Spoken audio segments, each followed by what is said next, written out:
Okay. Thank you, John. It's good to see all of you. I miss everybody, seeing everybody, absolutely. So yeah, my name is Lisa Niva. I was an exchange student through North Star to Jönköping, Sweden in 1981-82. And my background today is a small lake that is near my house. It's actually in Månsarp, which is a small little town outside of Jönköping where I lived. And I only had one family during my exchange year, Franssons, and I loved them. I'm still in contact with them. I saw them 2 summers ago.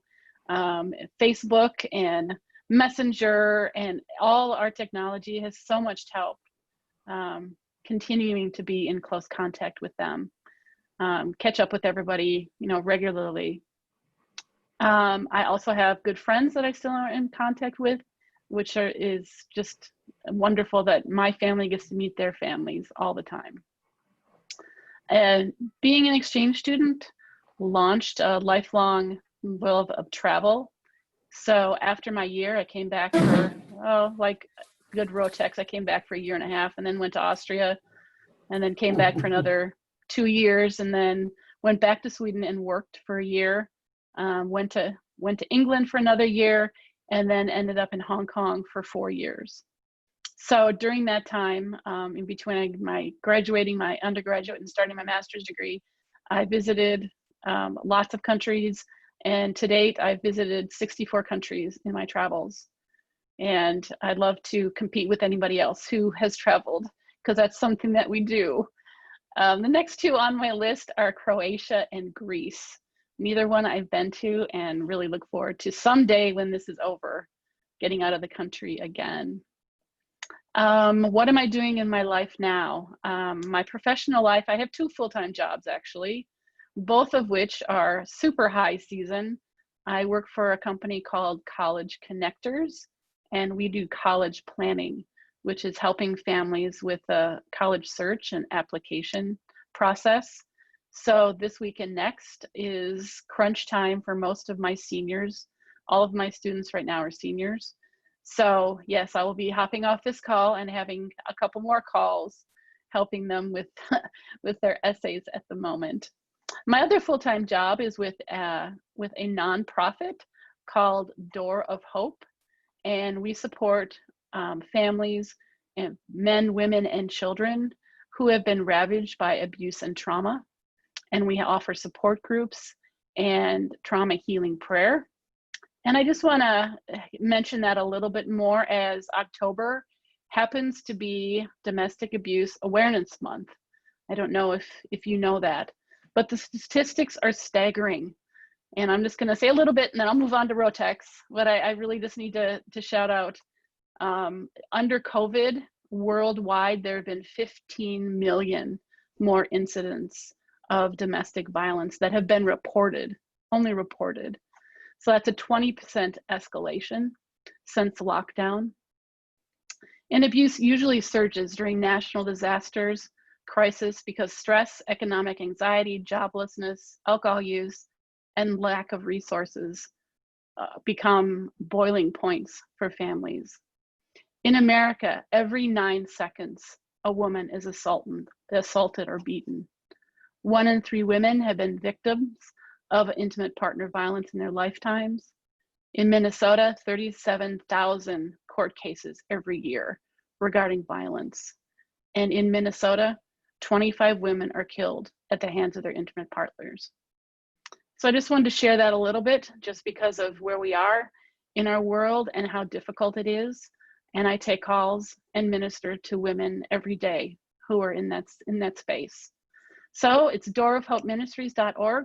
If you're interested, if you have people you know, please send them my way. We never turn anyone away, regardless of who they are and if they can pay. And that's what most of our funding is going for, paying for the services for people who can't. So there's that.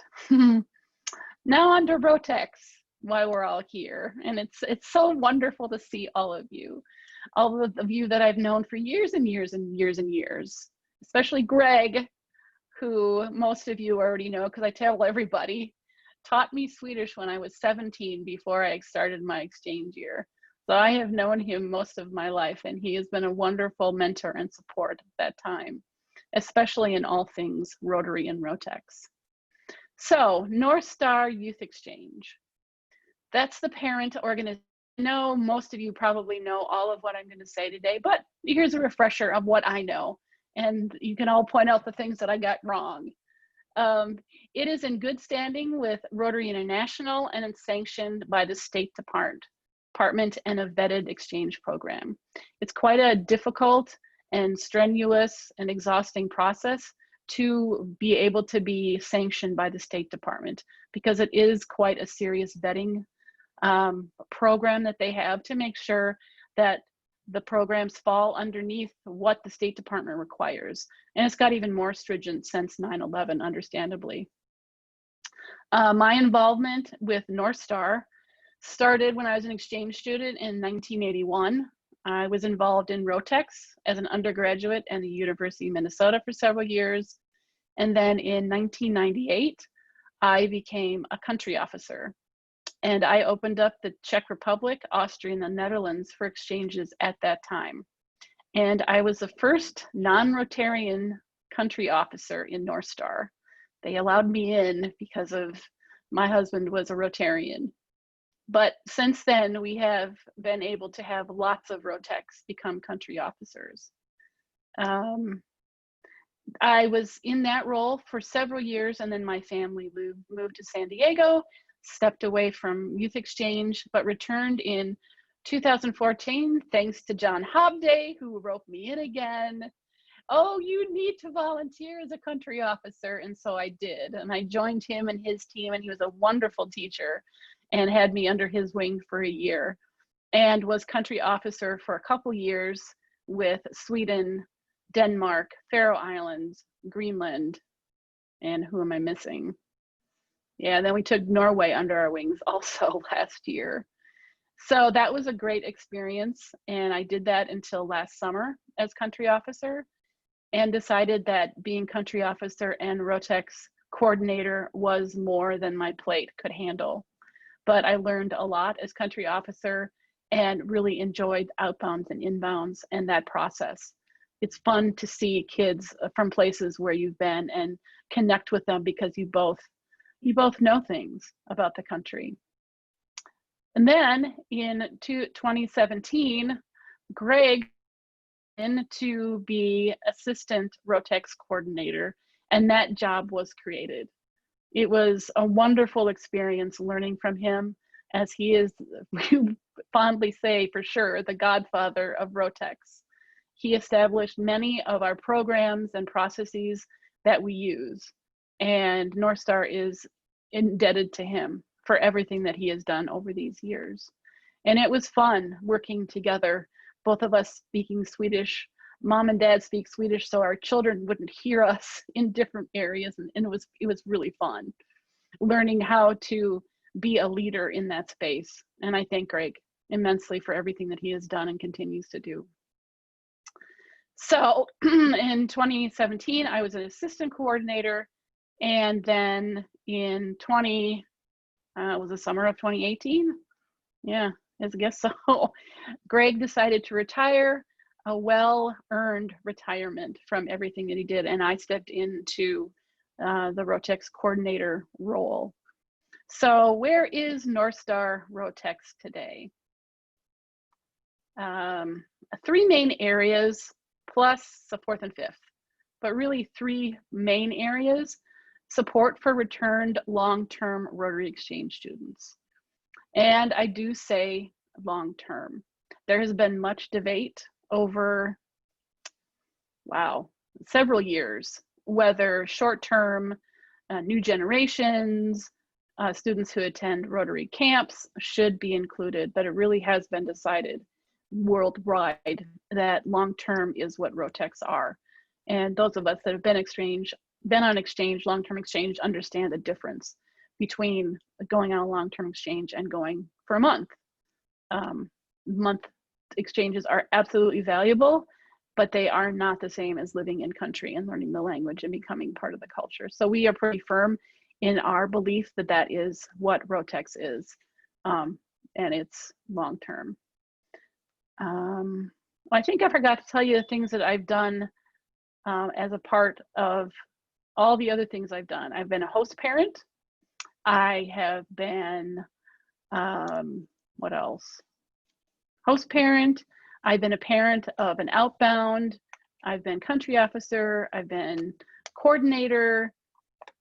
And I just wanted to say that the most difficult thing, I hosted a new generation student, which was kind of rough. It's an undergraduate internship program that Rotary is doing.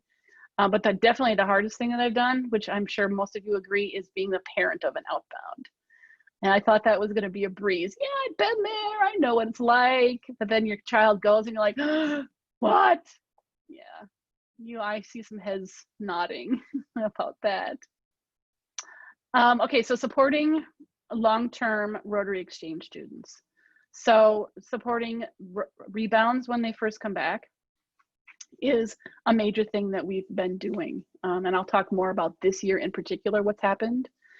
We develop lifelong friendships and create community.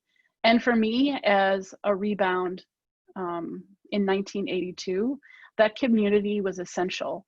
And even until I started becoming a country officer and more involved in North Star, did I really understand the impact of what I didn't know. I didn't know all the things about being a rebound and why I felt like I was crazy for a couple years and didn't fit in and didn't understand my family or my culture and hated America and had to get out. I didn't understand at that time because we didn't have the programs and the understanding of what it is to come back and live in the duality of two cultures. So we really work hard with our rebounds to make sure that they are involved, connected, as much as they want to be connected, to other Rotex, so that they can ease those difficult times, at least for sure in the first year of that transition back into whatever place they find themselves. And the other part of supporting Rotex, in normal years, a huge event is a rebound weekend, which is 2.5 days, meeting with rebound, staying overnight at a camp, having different programming then. Social events for college-age Rotex. We had been trying to do something once a month for the past couple years, and now that is something different. And we organize twice yearly all ages events. And then we also encourage Rotex to support the programs of North Star, and I'll talk about that too as well. Obviously, COVID events have changed everything for exchange, and I can talk a little bit about what happened this spring. I was still country officer, so I was very involved in all the decision making and the events of pulling kids back. We did have two for sure that stayed their entire year, one from Australia and my girl to Faroes. She and her parents felt very comfortable staying there. They were closed. It's a very small country. There wasn't any risk. She was back to school before a majority of our students had come home. So it was a very safe environment. I felt very comfortable with her staying. And so she stayed her whole year and came back in July. Our Australian student also stayed in July. And again, these decisions were made with family, Rotary International, North Star, and then the hosting district and club. So it was really hard. It was really hard trying to, be the responsible person in a situation you don't understand anything about. So March and April were the really difficult months where students, the girl from India, she was told that morning that she was leaving on a flight that was organized by the State Department and the embassy. So kids were basically ripped out of their lives one day, didn't know what was happening, and then they're home the next day. So there was no transition for many of them to say goodbye to their friends, say goodbye to school, say goodbye to previous host families. So incredible amount of trauma that happened during that time. And if we knew what we know now, I would have for sure let my girl in Sweden stay longer. I think some of the other countries may have done the same, but the State Department did get involved with, well, college exchanges as well as our exchanges, and basically said to some of our countries and our kids in country, you have to come home. And they didn't give them choices. So it was mandated by our government. On the flip side, we did have students stay here. A handful of them stayed. I don't know if they enjoyed it as much as they thought it was, because it went to online learning and they didn't see their friends, but some of them did stay. Many of them chose to go home, and that really was between them and their parents. If clubs were willing to host them longer, they could stay. And there were a couple clubs with situations where the host family was afraid of getting ill, had family members that got ill, and so a couple of students did actually have to change clubs. And that was hard, but everyone worked together and tried to make the best of a situation that we didn't have an understanding of. We do have 3 inbounds right now, believe it or not. Our January inbounds have stayed, and there are 3 of them, and they're in different parts of the state, but they're managing, and their families are loving them, and they're continuing their year as best that they can. What 3 clubs are hosting the 3 students? Robbinsdale. Yeah, I do actually. I can tell you because Northfield Brennan has the boy from Zimbabwe. Yeah, Kapano. so Northfield, Robbinsdale, and Taylor's Falls, I think. Actually, we just talked about this recently because Brennan, who is the assistant coordinator, I'm just looking here. We just talked about it. He is actually the country officer for this group. So yeah, I want to talk about that transition as well. Wait, hang on. I can't tell you if I find it quick enough. I might not. Anyway, those are 2 that we know for sure, but I think it's Taylor's Falls. And that again was their choice. That was orchestrated through the clubs being supportive, through the families agreeing, through the host families welcoming them, and North Star in support of it. It was a very hard decision, but I'm glad that they had the opportunity, didn't have to go home after being here for 2 months, because that would have been devastating. So yeah, so we brought students back. They trickled in over time, and we started as a Rotex believing we needed to support the rebounds right away. So what we did was we had virtual rebound events, only for rebounds and only for current Rotex. And we had 3 of them, end of March, April, and May. And our first one was really, really well attended. I think we had 30 students. And it was just an opportunity of just venting and talking about what happened. And the stories were kind of similar to our girl from India. Sometimes they had a week, sometimes they had a day, sometimes they had less of a day. Sometimes they didn't understand why the decision was made. And it was a really good time for them to be able to talk about how that experience happened. And that was a leadership decision. We just felt like we have to do something for them because we can't meet with them. Nothing else is being done. And so I think that was really something that was great that we offered. And in the last one, I think we had maybe 12, but it was still available for anyone who needed it. And I really think that was a great thing that we did. So this year we had Rebound Day. So instead of having a weekend, which wasn't possible, although we hoped, we did have the camp reserved until the last minute because we had hoped that we would be able to gather, but it became more and more clear that those kind of events were not going to be possible. So from probably the middle of July, we started planning the online event, which was a full day. It was 9 to 5.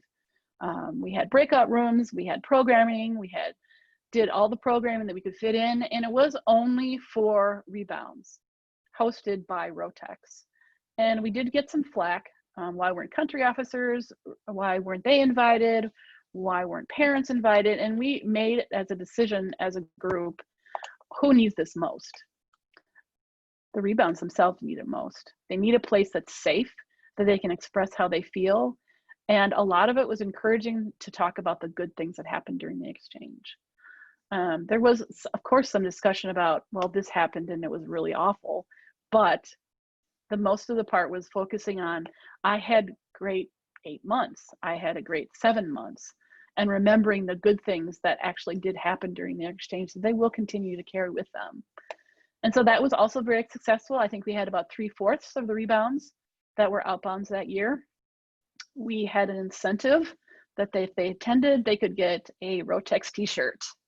So I'm not sure if that helped or not, but I thought it might be a good idea.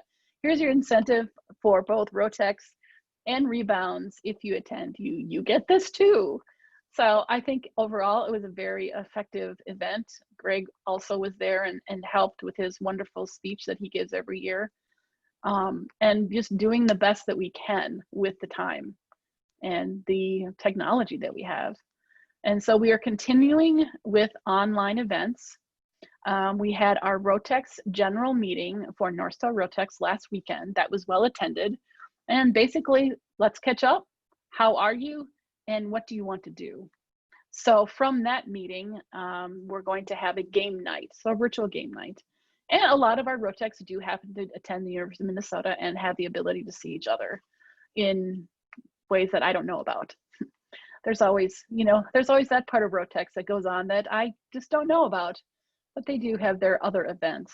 But they are able to support each other and to continue to reach out. We started a couple years ago with current leadership taking on 10 rebounds every year that they keep in contact with each month. Reaching out, how are you? What can I do for you? Just having a voice to be able to talk to.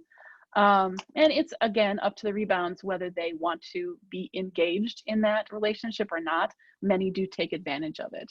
We have found, though, our challenge with new rebounds over the last couple of years is we can't keep up on which social media platform they're on. So they don't email anymore. They don't hardly text anymore. Sometimes they message. WhatsApp is somewhat popular because they've been overseas. I can't keep up with it.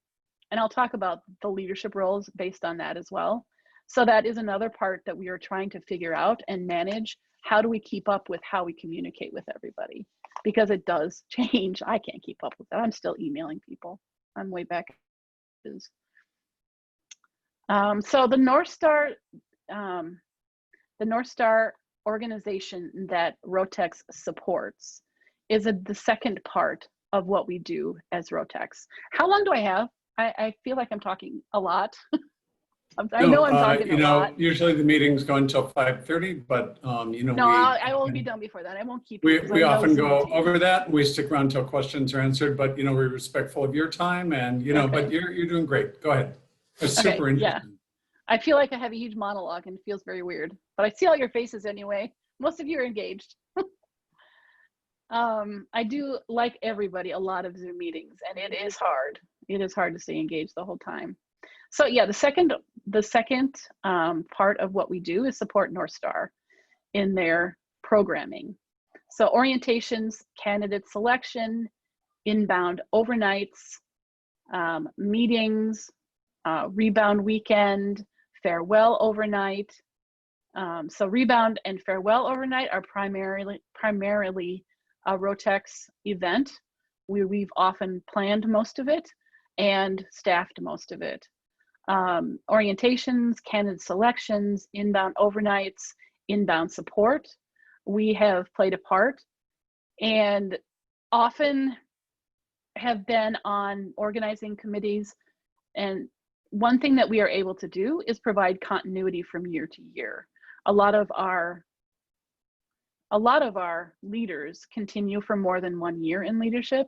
And so that also brings continuity to the things that are going on in North Star and in their events.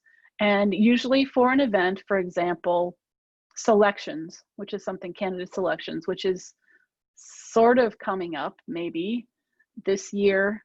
We get 30 Rotex involved and go through that process. And I know many of you have done those events. As far as what's going to happen with this exchange year, I don't know. I have no idea. I don't have any information. We haven't been updated. Rotary International hasn't said anything. My sense is, I don't know. But we do have things coming up, and so we are going to be, starting working on them as well. And I know for sure selections will have to be virtual. We're not going to be able to meet in person to do those events. So And then if I can just, yeah, go ahead. Maybe you know something. Quick question, Lisa. Yeah. So this would normally be the time where applications are being completed. We're getting ready for interviews, all the rest of that. Clubs are hosting the interview taking place this year, or is that sort of all on hold? And if something happens, it would be with, the previously approved students who were not able to go out this year, or? Well, I know applications have come in, and I have honestly not looked, although I have the access to it. I know, Vicki, have you looked? Yes, applications are being encouraged. Those students that were accepted last year have already been rolled into being future outbound students. They're just asked to refresh their application. Yeah. They will have to refresh all the other documents, their school reference and transcripts and medical, and all of that will have to be redone. There's less than a dozen new applications that are finished. I know that Melanie said that the dates are going to be prolonged. We'll probably do this in 2 waves, do fairly soon into November, and then another batch that will be accepted in January, knowing that everybody's going to want to see what COVID does and where we're at with vaccination. I think it's all very much up in the air, but we're going to have the motion to go through and go ahead and accept the applications, and with full disclosure that they know that this may come to an end in March or June. Yeah, I'm really personally glad to hear that the process is moving and that it's not just being completely put on hold. So thanks for that update, Vicki. Yeah, I guess there's 10 new applicants right now. So it's not going to be a big group, I don't think. Yeah, for sure. Thanks, Vicki. So, right, and that's something that we will be involved in and working on in the next month, when we have a better idea of how that's going to function, and we don't know that right now. And we also support inbound students that need it. Sometimes inbounds are very homesick, like Country Rotex, reach out. It just, whatever is needed, we are there to help. The Rotex leadership this year has spent a lot of time reaching out to rebounds. And we did actually, in the first 3 rebound kind of Zoom meetings, include our inbound groups. So kids that had gone home were invited to attend if they wanted to, because we felt they weren't going to get anything in there. Not in countries, very few countries actually offer rebound weekends or anything. So we did include them. A couple did attend, so that was pretty good. And then the third area Rotex works is to develop student leaders for future careers. And from my perspective, personal development involves things that we do: public speaking, conflict management, organizational skills, business writing and emailing, and maintaining deadlines. And that's actually a really big thing that they learn through having all of these really tight deadlines and job responsibilities that they have to fulfill. And if they don't fulfill them, then there's a huge gap that happens. So all those things have been really important in the leaders and learning for their future careers. And I also really take it really seriously, mentoring my leadership, checking in with them, helping them in any ways that they can. I write lots of recommendation letters, which I'd love to do, and see them onto their careers. Part of that development is also funneling them into North Star, because we have loved to see Rotex become country officers. Brennan, example, who's my assistant coordinator, is now a country officer. Katie Savanich, which many of you know, has taken over my position as country officer. And we have just had the idea that the family should run the family business. And so we are mentoring them to take over those positions so that they have strong leadership within North Star as well. Lots of other things. We do background checks, we do documentation. Social media has become more and more important, especially now. And then new areas that have kind of happened. Support Rotex development with new clubs. So new Rotex clubs, North Star has been kind of asked to mentor. So we've had virtual meetings with different clubs, some in Wisconsin, and I think another one in Illinois, that we are, as leaders, as my leaders, are mentoring them to grow their Rotex organizations. Because North Star Rotex has been a leader worldwide, and we are often looked to for advice and help. Yeah, so that's kind of exciting. Something very different that we may not have thought about because we can do it virtually. So that's very fun. And we also have a bit of an inside track with Emma Mulhern being the co-international Rotex president. So she was elected and stepped into that role over the summer. So we hear lots of things of what's going on with Rotex International and just expanding, being legitimized.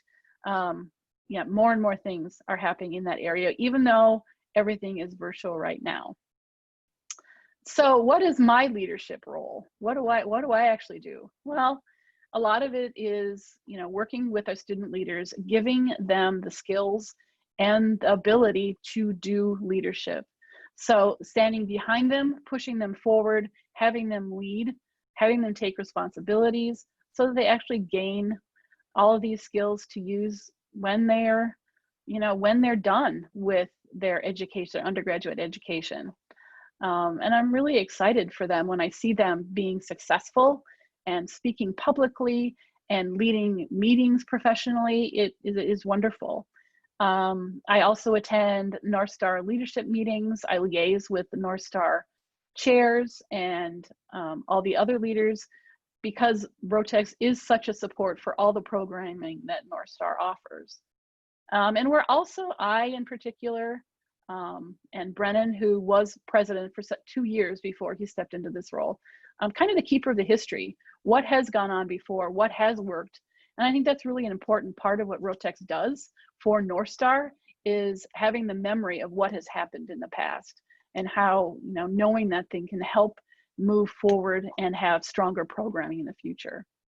I also have to escalate issues if things happen with inbounds or outbounds. Sometimes they will go to Rotex before they will go to a country office or a different leader. And so then my officers talk to me and I have to escalate it to who else needs to know about if there's issues. And there's always something. Yeah. So our structure. Right now, we have changed a few things in our structure. So we have the assistant Rotex coordinator, and he has been in charge of rebound weekend and then general support. He's great. He steps in when it's needed. We work together to make sure that our leaders have what they need and that North Star is in the loop of what needs to happen. We have a president, we have an inbound officer, we have a communications officer. This year we added a social media officer, a person who is actually learning and expanding where we can reach.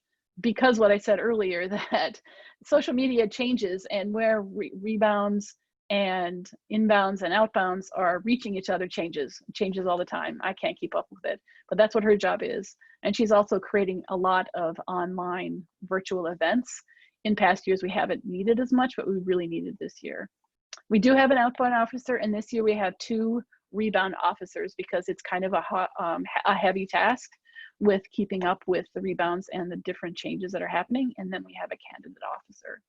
So that's our board structure. We are a nonprofit registered with the state of Minnesota. And yeah, those are all the things we do. And I know there's like 12 questions, so I'm happy to answer questions from anyone. Yeah, that's my presentation. Such a great presentation. Really appreciate it. As always, if you have a question, just unmute yourself. I'm going to just interrupt the questions for 1 sec.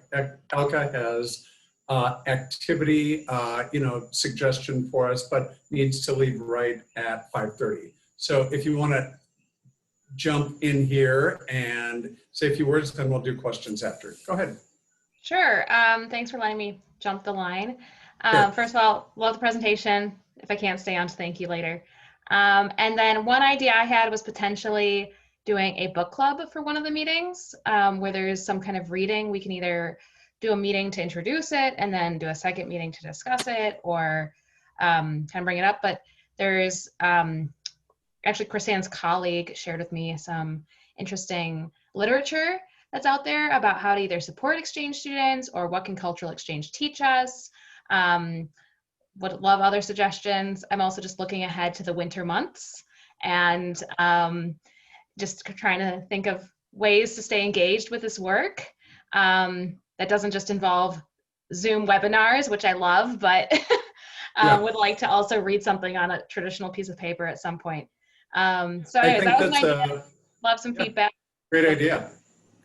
Yeah, that's a great idea. I think we could, I like the idea of introducing it at a meeting and sort of coming up with identifying something with, if people have ideas, and then setting some sort of a deadline, 3 or 4 meetings, whatever. Yeah, I think that's a great idea. It's really fun. All right. Well, I'll share my email in the chat. I can kind of take on the collection of ideas for books. Sure.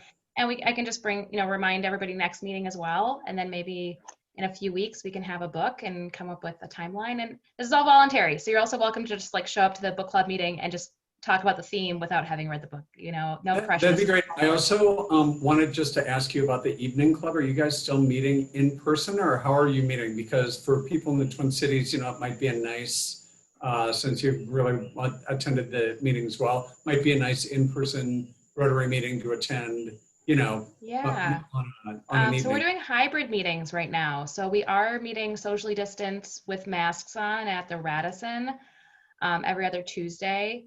Yesterday was a meeting, so our next one's in 2 weeks. And then we also have a Zoom option, and then they either just share the screen or pivot people on Zoom. Yeah, if anyone's in, I would be interested in doing that some upcoming, Thursday, and would, Greg as well. Yeah, that'd be a lot of fun. Okay, can you give us your hours, please? Yeah, I'll share the info and then in the chat, as well as I'll try to pull up our Facebook page so you guys can follow the guest speaker. And then let me know if you do think you're going to go in person, because sometimes I go, sometimes I don't. I just log in on Zoom, so would love to see you there. Yeah. Awesome. Thank you. Kirk, I know often you need to leave right at 5:30 as well, so feel free to assign the meeting over to me, and I can end it up once questions are over. Sounds good. Sounds good. Thank you. Okay, so questions for Lisa.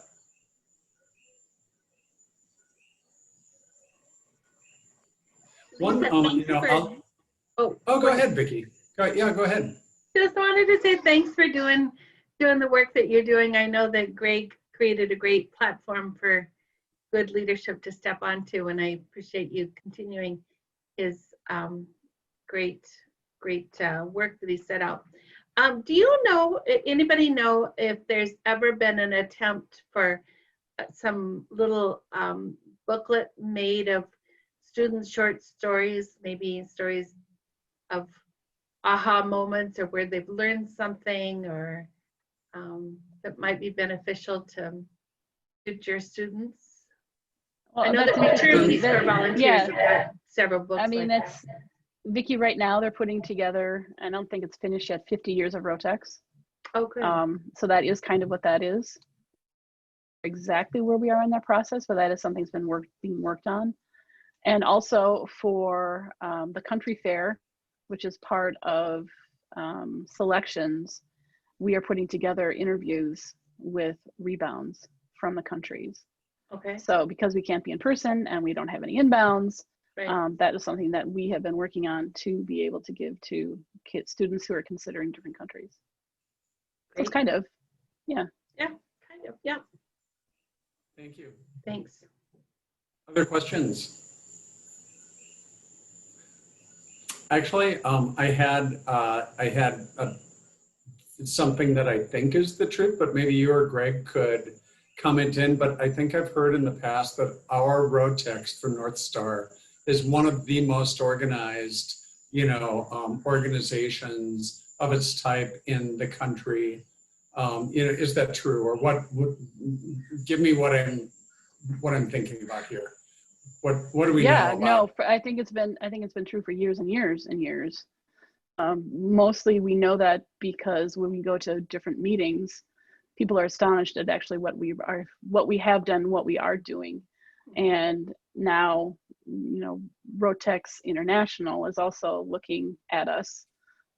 Emma, because she's there, knows what we can do and is connecting us with other clubs that are trying to form.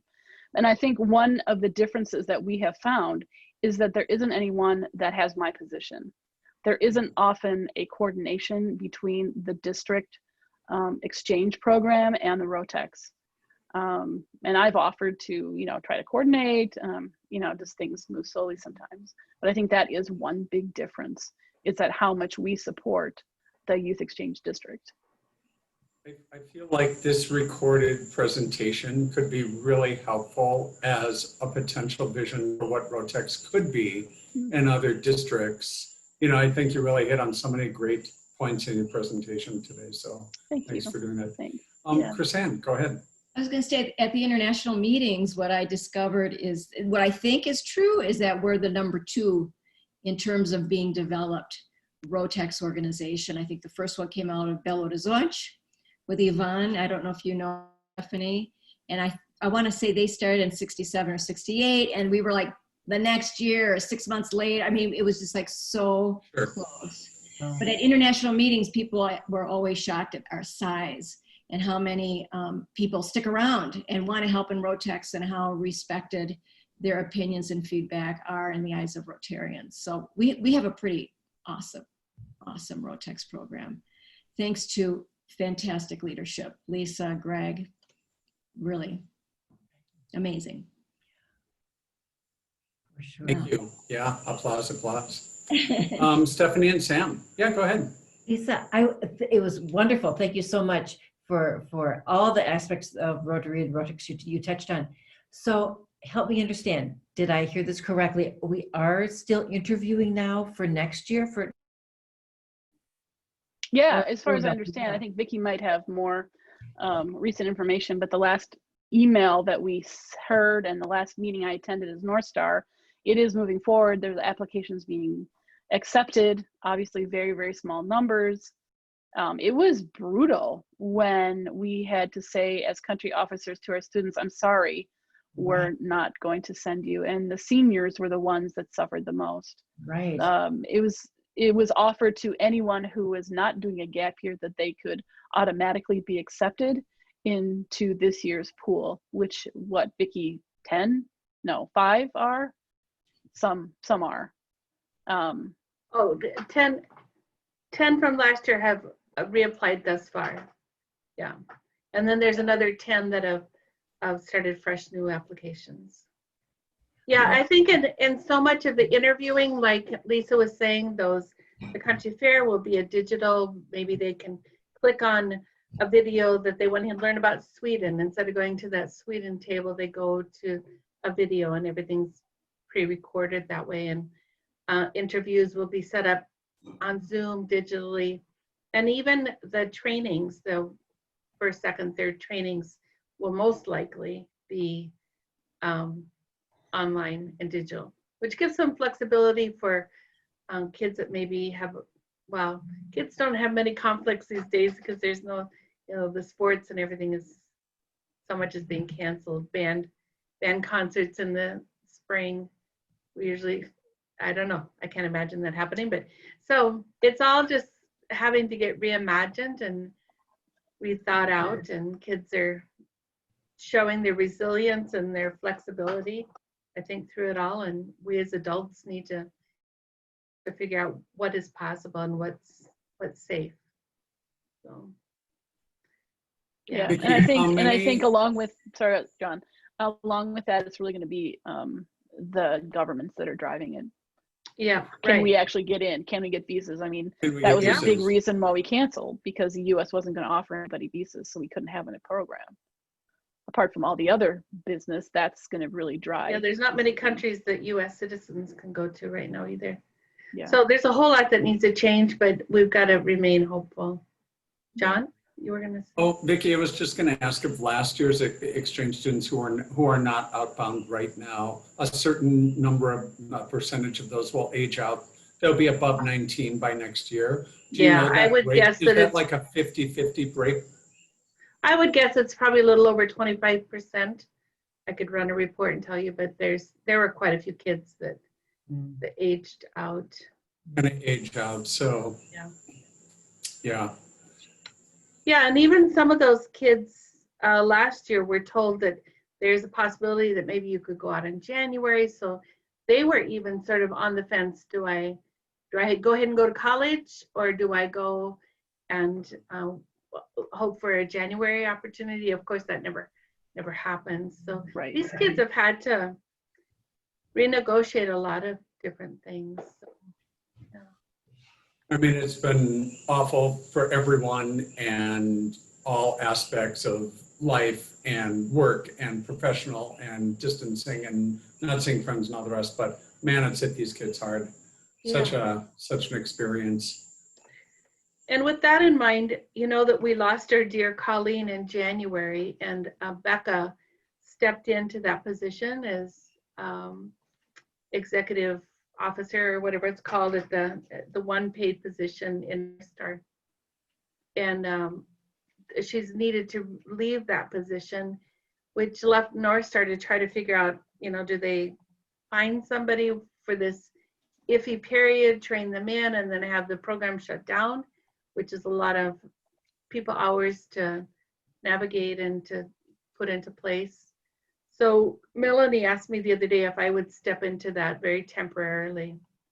So I'll be doing that. So, Wow, that's great news, Vicki. yeah, if I can help North Star, I'll do that, and as long as it is just temporary. I'd already adjusted to retirement pretty nicely, so. And you're also the Northfield Club president this year, so you have a little bit on your plate already. Yeah. That's Club of 140 members, yeah. Yeah, that's really awesome for you to step into the position and just bring some continuity during these kind of uncertain times. And I think you're right, all that retraining doesn't have to happen. So yeah, you're a trooper, Vicki. Yeah, thank you so much for doing that. You're welcome. Other questions for Lisa?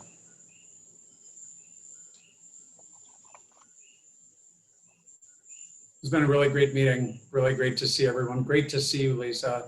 Yeah, you too, John. Yeah. Hope everyone is doing great. Great enough. Great job, Lisa. And you know, these Rotex relationships last forever, it seems like. Yeah, they do. They do, absolutely. Yeah, they do. I'm having over here near my fire pit 2 Rotex from my era, way back when, much older than Lisa or John or Chrisanne even, on Saturday night at my place.